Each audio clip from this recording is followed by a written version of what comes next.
die Kulturstiftung Basel Hermann Geiger wurde 2018 gegründet.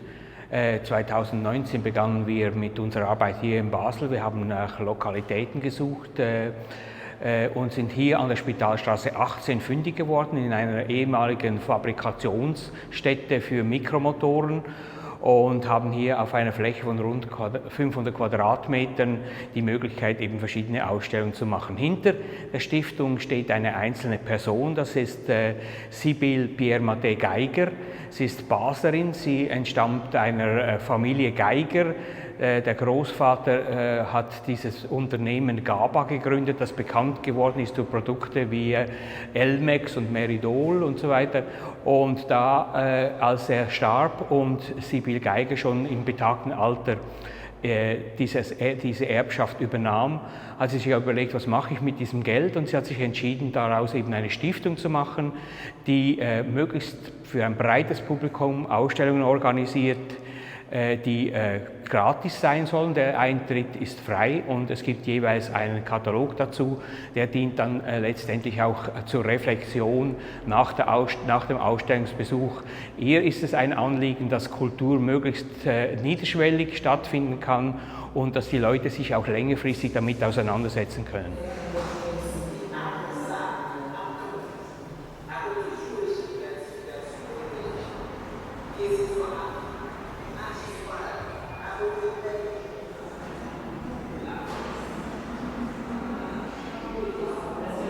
Ich war früher Kulturjournalist, ich habe das Kulturressort der Basler Zeitung geleitet, und in dieser Funktion bin ich vor Jahren mal nach Italien, in die Toskana, nach Cecina gekommen, und dort gab es schon eine ähnlich gelagerte Stiftung von Sibylle Pierre-Mathé Geiger. Ich habe dort eine Ausstellung besucht, die in Zusammenarbeit mit dem Museum d'Ingres stattfand, und so entstand eine Beziehung zwischen der Stifterin und mir, die sich über Jahre hinweg intensiviert hat. Und eben als sie dann auch aus Altersgründen mehr sich in Basel aufhalten musste, hat sie sich überlegt, diese Stiftung eben neu zu gründen hier in Basel. Die Stiftung in Italien wurde geschlossen und die neue Stiftung hier in Basel lanciert. Und sie hat mich dann eigentlich für mich sehr überraschend gefragt, ob ich gerne diese Stiftung leiten würde. Und ich fand das natürlich eine wahnsinnig tolle Aufgabe, bei Null zu beginnen, Räumlichkeiten zu suchen und eben auch das Ausstellungsprogramm zu definieren.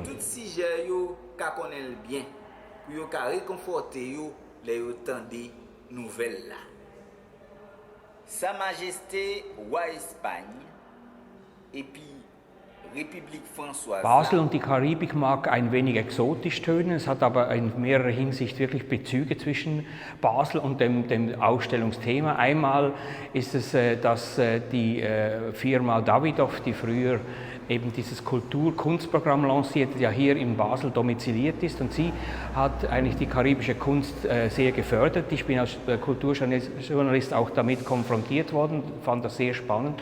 Und dann wurde dieses Engagement aufgegeben und die Leiterin dieses ganzen Programms, dieser Initiative, Albertine Kopp, hat das dann privat weitergeführt.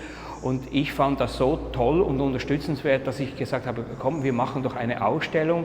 Du möchtest zeigen, dass es mit dieser Unterstützung der zeitgenössischen karibischen Kunst weitergeht.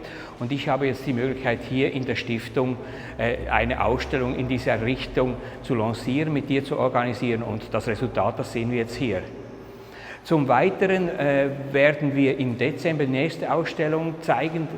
Dabei handelt es sich um Originalgrafik von Pablo Picasso. Es ist eine Basler Privatsammlung, die 55 Picasso-Plakate vereinigt, die Picasso für seine eigenen Ausstellungen gemacht hat.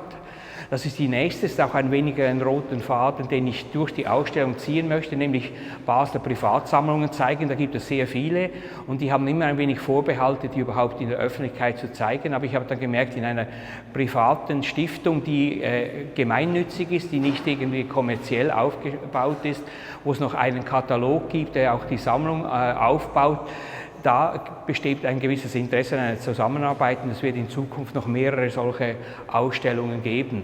Und im Frühling kommen wir mit einer Ausstellung, die in Zusammenarbeit mit Klaus Littmann stattfindet. Klaus Littmann hat im vergangenen Herbst dieses For Forest initiiert. War eine der eindrücklichsten und größten Ausstellungen überhaupt im öffentlichen Raum. Und wir werden da so einen Nachklang haben, eine Nachbetrachtung, auch mit einer Installation im öffentlichen Raum. Nicht im Stadion, so gigantisch wird es nicht, aber hier werden sich auch verschiedene Künstlerinnen und Künstler mit dem Thema Natur, Umwelt und Wald auseinandersetzen.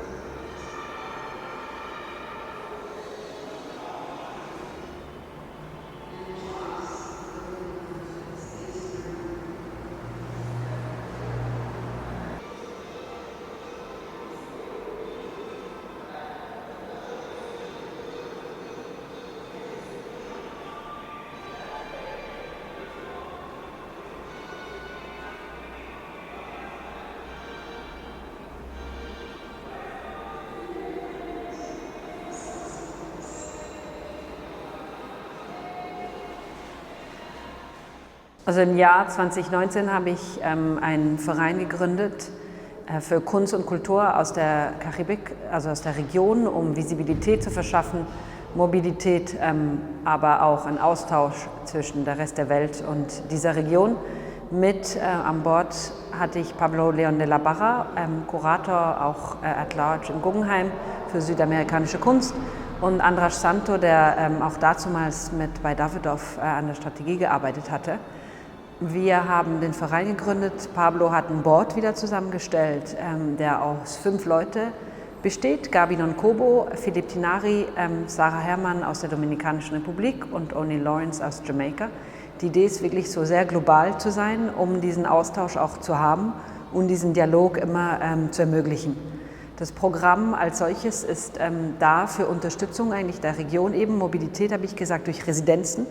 Und da wir ein Verein sind, hängt es immer nach den Projekten von der Förderung und die Möglichkeit, die wir haben, was wir dann in welchem Rahmen machen können. Unter anderem ein tolles Projekt ist eben diese Ausstellung jetzt in Basel. Wir wurden nicht also gefördert, sondern wir haben also die Möglichkeit bekommen und erhalten von der Kulturstiftung Hermann Geiger eine Ausstellung für sie zu machen, also die Eröffnungsausstellung. Und für uns war also in dem Moment, als wir diesen Preis bekommen haben, war uns wichtig, sofort mit der Region zusammenzuarbeiten. Wir haben einen Open Call gemacht, wo ungefähr 20 Bewerbungen reingekommen sind aus der Region, außerhalb der Region. Wir hatten ein paar Bestimmungen. Was uns wichtig war, war eigentlich schon, dass der Kurator in der Region sich befindet und von da kommt und da arbeitet. Und natürlich, als der Council dann ausgesucht hat, also Gabi, Pablo, O'Neill, Sarah und Philipp, war es denen halt natürlich sehr wichtig, auch eine Verbindung als Ausstellungsmacher mit Basel zu haben.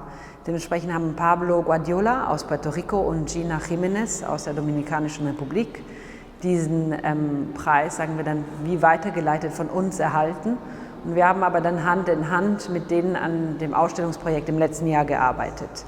Es war ein Katalog, ist mit erschienen. Das wurde immer, also es wird immer vorgegeben von der Kulturstiftung, dass man einen Katalog auch bekommt oder machen kann. Da uns die Visibilität sehr wichtig war, sind wir ganz glücklich darüber, einen Partner auch bei Hatje Kanz gefunden zu haben für die Publikation, um es so weit wie möglich zu verstreuen und auch inhaltlich wirklich zugänglich zu machen. Und dann zusätzlich haben wir noch ein Public Program, der sehr ausführlich ist. Ich glaube, noch ausführlicher als geplant durch die neue Situation, in der wir leben, wo wir interaktiv, aber auch vor Ort hier in Basel verschiedene Sachen von Kinoprogramme über Talks, aber natürlich Vimeo und dann auch eine kleine Ausstellung in der Karibik selbst stattfinden wird, da die Kuratoren momentan nicht anreisen können.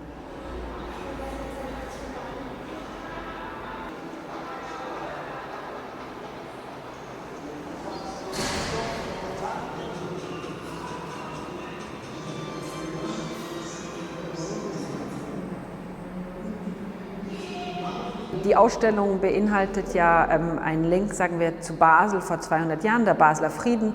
Das ist, ich glaube, wichtig zu sehen als so Ausgangspunkt, als kleiner Zwinker, aber es ist jetzt nicht, dass wir eine Recherche in der Kolonialgeschichte jetzt gemacht haben. Es geht uns viel mehr, und es war auch, so sagen wir, das Ausschlaggebende, wieso die Kuratoren ausgewählt worden sind, um die Identität zu repräsentieren, die heute in der Karibik ist. Und das ist auch für uns mit der Caribbean Art Initiative sehr wichtig, die Kultur und die Kunst und die Identität der Leute vor Ort so gut wie möglich zu vertreten im Ausland. Die Bilder, ob jetzt, man sieht es ist ganz toll, es ist jetzt Tessa Ma, hat man natürlich aus Haiti, die momentan an der Rijksakademie 2 Jahre ist, mit Gemälde, oder ob es Christopher Cossier ist, der nächstes Jahr an der Liverpool Biennale auch teilnehmen wird, aus Trinidad hinten mit Zeichnungen.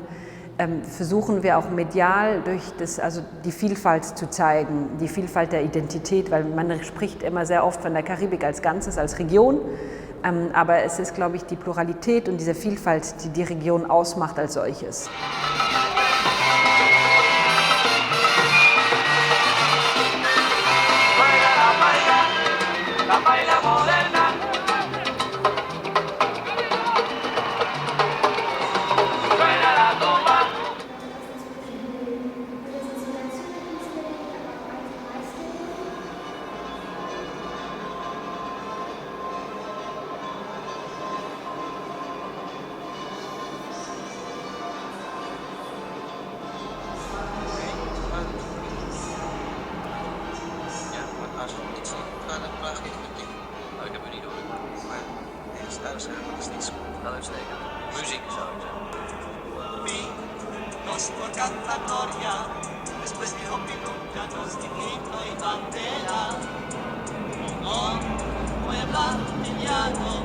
Símbolo